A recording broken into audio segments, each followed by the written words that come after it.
Hi guys, this is California Girls. So today ay pupunta tayo ng Seafood City. Itong Seafood City guys, isa itong Filipino store.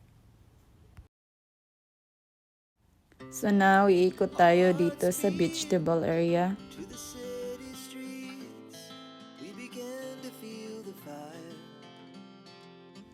So guys, sa mga Pinoy na may balak lutuin, punta na po kayo dito sa Seafood City sa Washington, Seattle, America. Dahil nandito na lahat.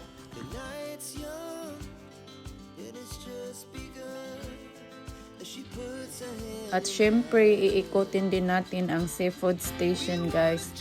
Ang daming isda dito na naka-display. Nandito na lahat ng mga favorito kong isda.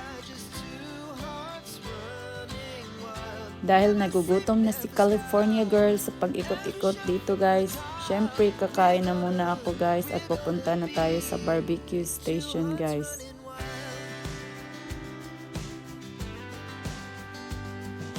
By the way guys, bawal nga po pala dito ang isang order lang, minimum order po nga pala dito guys.